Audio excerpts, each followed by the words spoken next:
ભારત દેશની અંદર અત્યારના પબજી ગેમ એવી છે જે અત્યારના યુવા ધનને ધીરે ધીરે કરીને અત્યારના ખાઈ રહી છે અને એ પબજી ઉપર અત્યારના એક એવું ભારત સરકારે અથવા તો દેવભૂમિ દ્વારકા જિલ્લાની અંદર પબજી ગેમ ઉપર અત્યારના બેન્ડ લગાવેલું છે.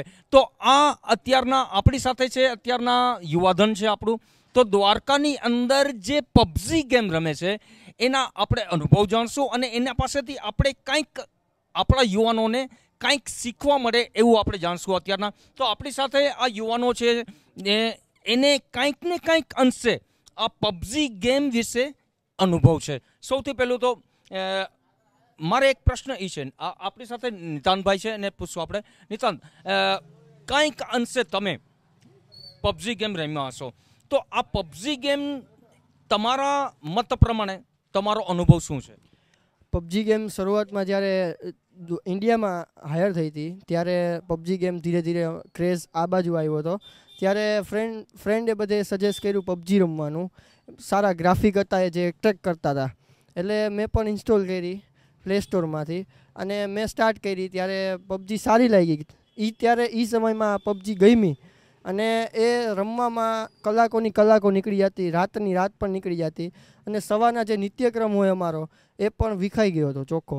અને સવારના ઉઠાતું નહીં અને જે નોકરી ને જે બિઝનેસને અમે જે કરીએ એ અમે વિખાઈ ગયો હતો. આખો નિત્યક્રમ અમારો વિખાઈ ગયો હતો અને સમયની ચોખ્ખી બરબાદી થતી હતી. એ પાછળ જતાં અમને અનુભવ થયો કે હવે આ વસ્તુ ધીરે ધીરે અમારા નિત્યક્રમને બગાડે છે અને અમારા ફ્યુચરને પણ બગાડે છે.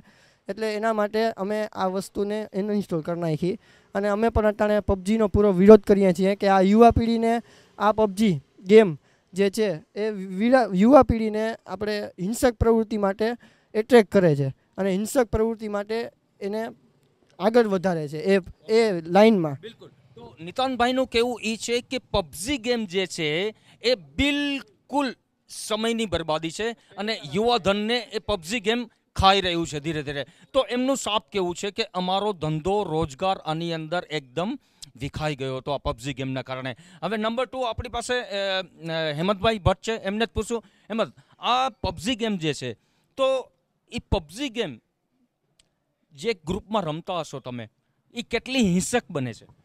પબજી રમવાથી એક તો પહેલે તો મગજ ખરાબ થઈ જાય છે. બાજુમાં કોઈ બી વ્યક્તિ આવે તો એ આપણે ગમતું નથી, બધાને દુશ્મન જ લાગે છે.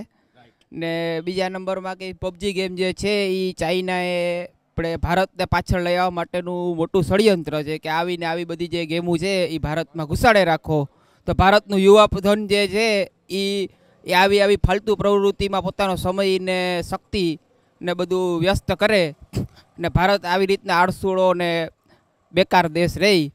તો એવું જે ભારત જે આગળ વધે છે અત્યારે જે સ્પીડથી, એ જે બીજા બધા અમેરિકા છે, ચાઇના છે, મોટા મોટા દેશ છે એ જોઈ નથી શકતા. તો એના માટે આવી બધી ફાલતુ ગેમ જે છે એની એ લોકોએ જે ઉપજાવી કાઢેલી છે. તો જેમ બને એમ જે આ પબજી જે છે એ જે મનોરંજન માટે રમવાની ગેમ છે એને આપણા ઉપર ને આપણા વ્યક્તિત્વ ઉપર ને આપણા મન ઉપર હાવી થવા ન દેવાય, નહીંતર એના ભયંકર પરિણામ જે આપણે જોઈ જ રહ્યા છીએ કે જે હમણાં મુંબઈમાં જે માતા પિતા જે છે એ 17,000નો મોબાઈલ લઈ દેતા હતા, છતાંય 37,000નો મોબાઈલ ન લઈ દેતા જે મા બાપની હત્યા કરી નાખી. તો એ હદ ઉપર વ્યક્તિ જઈ શકે છે, એ માનસિક સંતુલન ગુમાવી બેસે છે. તો એ ન કરવું જોઈએ. તો તમારે અગર પબજી જ રમવી હોય તો અડધી કલાક પૂરતું ખાલી મનોરંજન પૂરતું રમવું જોઈએ ને બાકી તો મોટે ભાગે તો રમાય જ નહીં.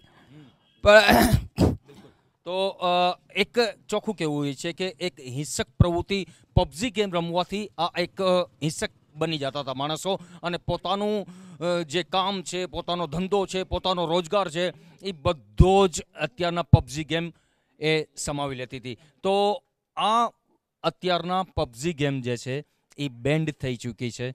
તો આપણે જોઈ શકો છો કે આ યુવા ધન જેને પબજીનો ખૂબ અનુભવ હતો પહેલાં, પરંતુ હવે ધીરે કરીને એ પબજી ગેમ અત્યારના એ લોકોએ છોડી દીધી છે અને એ બધા જ યુવાધન અત્યારના એ કહે છે કે આ પબજી ગેમ ન રમવી જોઈએ because it's a very slow poison. આ એક ધીમું ઝેર છે જે લોકોને ખાઈ રહ્યું છે. તો હું મારી સાથે કેમેરામેન લાલુ, કેતન અને હું પરેશ વાડિયા, દ્વારકા ટુડેથી. નમસ્કાર.